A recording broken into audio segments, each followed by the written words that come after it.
বিসমিল্লাহির রহমানির রহিম। আসসালামু আলাইকুম ওয়া রাহমাতুল্লাহি ওয়া বারাকাতুহু। দয়া করে সম্পূর্ণ শুনে আপনার মন্তব্য করুন। আজকের আয়োজনে যা আসছে, ইজতেমায় ড্রোন হামলা নাকি দুর্ঘটনা?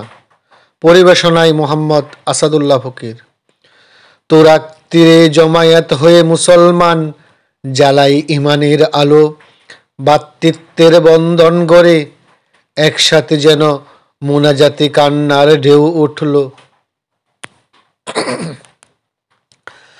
আল্লাহ রাসূলের প্রেম ভাসিয়ে হৃদয় খানি, চোখ দিয়ে ঝরে পানি। আখেরাতে মুক্তি চাই, এই দুনিয়াতে যেন মহান রব করে মেহেরবানি। শান্তির ময়দানে হঠাৎ উঠল গুজবের ঝড়, নাকি দুর্ঘটনা? ড্রোন হামলার কথা কি সত্য? তা এখনো হলো না মোদের জানা। ইজতেমার ময়দানে ছড়ালো সুর, ড্রোন নাকি আনলো অশনি ঘুর। আকাশ থেকে পড়লো নিচে, হুড়হুড়ি লাগলো মিছে।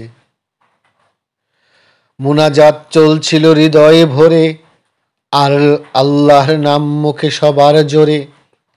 ঠিক তখনই বিকট শব্দের তালে চমকে উঠল হাজারো গলে।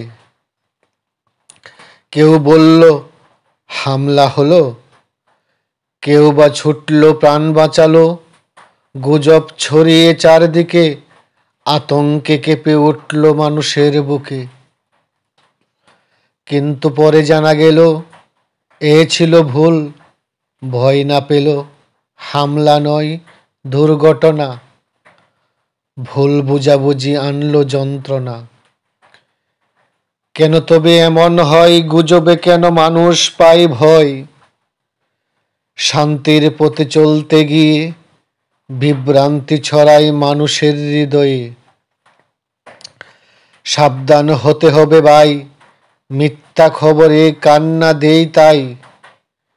ইজতেমা শান্তির ডাকে ডাকে, গুজব যেন না ফেলে ফাঁকে। সত্য যাচাই করো আগে, কারো যেন কষ্ট না লাগে। বিশ্বাসে আসুক দীপ্ত আলো, কেন মোনাজাতের ভিতর মিথ্যা ছড়ালো?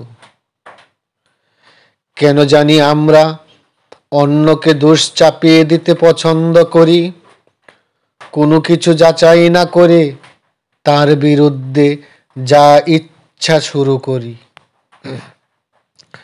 কবে ফিরবে আমাদের হুঁশ, খুঁজব না আর অন্যের দোষ। মুসলমান হলো ভাই ভাই, সবাই এক হয়ে বাঁচতে চাই। হে মহান রব, আমাদের দিন সঠিক সত্য বোঝার জ্ঞান। দয়া করে আপনি সিরাতুল মুস্তাকিমের পথ দেখান। সকলেই ভালো থাকবেন, সুস্থ থাকবেন, গুজব হতে সাবধান হন। আল্লাহ হাফিজ। আসসালামু আলাইকুম ওয়া রাহমাতুল্লাহি ওয়া বারাকাতুহু।